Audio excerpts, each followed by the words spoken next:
सुल्तान के 5 सवाल और दाना मुसाफिर के हैरान कुन जवाब। आइए हम भी इन सवालों से मुस्तफीद होते हैं। कदीम ज़माने में दरियाए मीलाब के किनारे एक अजीम सल्तनत आबाद थी, जिसे लोग फिरोज़ाबाद के नाम से जानते थे। ये सल्तनत अपनी शान, अज़मत, इल्म और तिजारत के बायस जानी जाती थी। यहाँ के बाजार रात गए तक रोशन रहते और मस्जिदों के मीनारों पर आज़ान की आवाज़ें इस शहर की रूह में पेवस्त थीं। इस सल्तनत के तख्त पर एक निहायत ज़हीन मगर बेकरार हुक्मरान बैठा था, सुल्तान ज़ैनुल आबिदीन। सुल्तान की हुकूमत अदल व इंसाफ से भरपूर थी, मगर उसके दिल में कई सवालात ऐसे थे जो उसे रातों को जागने पर मजबूर कर देते थे। वो दुनिया के राज जानना चाहता था, जिंदगी के असरार, हिकमत के उसूल, इंसान की हकीकत, कामयाबी का रास्ता। मगर उसे कोई ऐसा शख्स न मिलता था जो इन सवालों का सच्चा जवाब दे सके। सुल्तान का ये मामूल था कि हर हफ्ते के जुमे को वो यौम हिकमत मनाता था।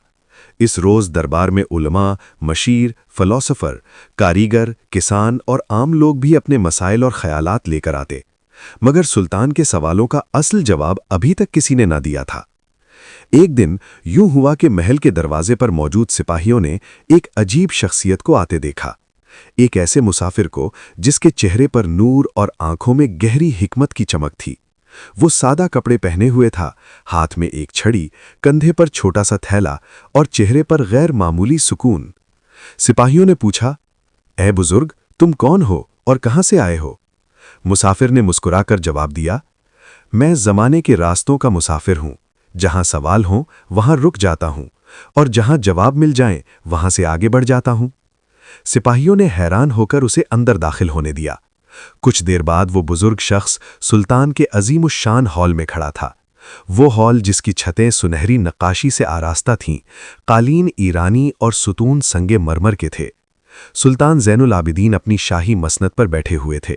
उनके दोनों जानिब वुज़रा खड़े थे और मुहाफ़िज़ सफ़ बस्ता थे। सुल्तान ने उस मुसाफिर की तरफ देखा और उसकी शख्सियत में कुछ ऐसा पाया कि उनके दिल में एहतराम पैदा हुआ। सुल्तान ने सवाल किया, ए बुजुर्गवार, आप कौन हैं? मुसाफिर ने सर झुकाकर कहा, मैं वो हूं जो सच की तलाश में रहता है, और सच वो है जो दिलों के कुफ्ल खोल देता है। सुल्तान ने महसूस किया कि ये शख्स आम नहीं, चुनाचे वो अपनी मसनद से उठकर नर्म लहजे में बोले, ए मुसाफिर, आज मैं तुमसे कुछ सवाल पूछना चाहता हूं। अगर तुमने जवाब दे दिया तो तुम्हें मेरी तरफ से इज्जत भी मिलेगी और इनाम भी। मुसाफिर ने खामोशी से मुस्कुराकर कहा, सुल्तान मुअज्जम, सवाल पूछिए।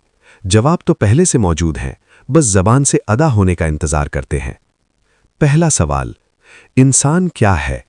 सुल्तान ने गहरी सांस ली और पूछा, मेरे दिल में सबसे पहला सवाल यह है कि इंसान क्या है? क्या वो सिर्फ गोश्त पोश्त का पुतला है या उसके अंदर कोई और दुनिया आबाद है? मुसाफिर ने अपनी छड़ी ज़मीन पर टेक कर जवाब दिया, सुल्तान, इंसान दो हिस्सों का मजमुआ है, एक वो जिसे दुनिया देखती है और दूसरा वो जिसे सिर्फ खुदा जानता है। दुनिया इंसान के जिस्म को जानती है, उसकी आंखें, उसके लफ्ज़, उसकी शक्ल, मगर हकीकत में इंसान उसका दिल है, उसकी नीयत, उसकी ख्वाहिशात, उसकी कमज़ोरियाँ, उसके राज।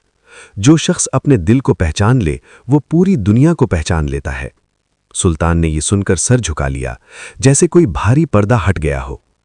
दूसरा सवाल, ताकत क्या है? सुल्तान ने दूसरा सवाल करते हुए कहा, मुझे बताओ, दुनिया की असल ताकत क्या है? क्या फौज, क्या दौलत, क्या इल्म? मुसाफिर ने जवाब दिया, दुनिया में सबसे बड़ी ताकत असर है। फौज खौफ पैदा करती है, दौलत ज़रूरतें पूरी करती है, इल्म अक्ल को जगाता है, मगर असर दिल बदल देता है। वो हुक्मरान अजीम होता है जिसका असर राया के दिलों पर होता है, ना कि उनके जिस्मों पर। लोग तलवार से नहीं, किरदार से जीते जाते हैं। सुल्तान ने महसूस किया कि इस जुमले ने उसके दिल को छू लिया है। तीसरा सवाल, कामयाबी क्या है? सुल्तान का तीसरा सवाल सबसे अहम था।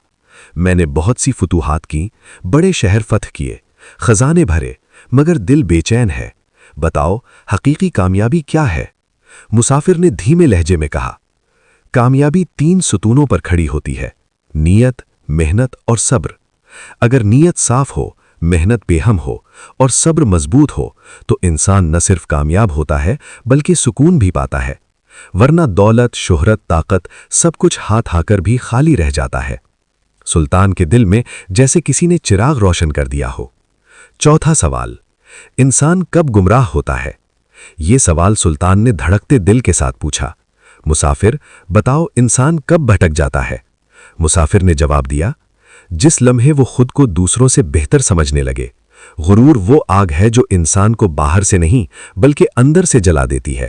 جب قلب میں بڑائی آ جائے تو عقل سو جاتی ہے، اور جب عقل سو جائے تو غلطی جاگ جاتی ہے۔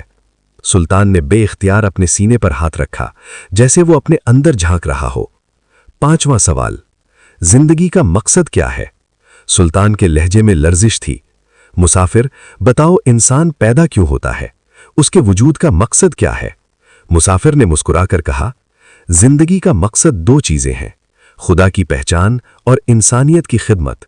جو خدا کو پہچان لے وہ تکبر سے بچ جاتا ہے، اور جو انسانیت کی خدمت کرے وہ تنہائی سے بچ جاتا ہے۔ باقی تمام راستے انہی دو سمتوں سے نکلتے ہیں۔ مسافر کی آخری نصیحت۔ اب مسافر جانے لگا تو سلطان نے کہا، رک جاؤ، میں تمہیں اپنا وزیر بنانا چاہتا ہوں۔ تمہارے بغیر یہ دربار ادھورا لگتا ہے۔ مسافر نے ہلکی مسکراہٹ کے ساتھ کہا، سلطان، میں وزیر نہیں بن سکتا، کیونکہ وزیر وہ ہوتا ہے جو ایک جگہ ٹھہرے، اور مسافر وہ ہوتا ہے جو کبھی نہیں ٹھہرتا۔ میں وہاں رہتا ہوں جہاں سوال ہوتے ہیں، اور تمہارے سوالوں کے جواب اب تمہارے دل میں ہیں۔ اب تمہیں خود اپنی سلطنت کے دلوں میں روشنی پھیلانی ہے۔ یہ کہہ کر مسافر مڑ گیا۔ دربار خاموش تھا۔ سلطان اسے دیکھتا رہا۔ وہ عظیم مسافر جیسے آیا تھا ویسے ہی خاموشی میں گم ہو گیا۔ انجام، سلطان کی تبدیلی۔ اس دن کے بعد سلطان زین العابدین کی شخصیت بدل گئی۔ وہ پہلے کی طرح سخت نہ رہا۔ اس نے رایا سے گفتگو بڑھائی، علماء سے سیکھا، غریبوں کی کفالت کی، اور اپنے دل پر غرور کا سایہ تک نہ پڑنے دیا۔ وہ اکثر کہتا، میں نے ایک مسافر سے زیادہ حکمت سیکھی ہے جتنی میں نے 1000 کتابوں سے نہیں سیکھی ہے۔ فیروز آباد کی تاریخ میں وہ دور حکمت کے نام سے مشہور ہوا۔ لوگ آج بھی کہتے ہیں، ایک دانا مسافر نے پورے بادشاہ کو بدل دیا۔ اس کہانی سے آپ کو کیا سیکھنے کو ملا؟ کمنٹ بار میں ضرور بتائیں۔ پھر ملتے ہیں ایک اور کہانی کے ساتھ، تب تک دیجیے مجھے اجازت۔ اللہ حافظ۔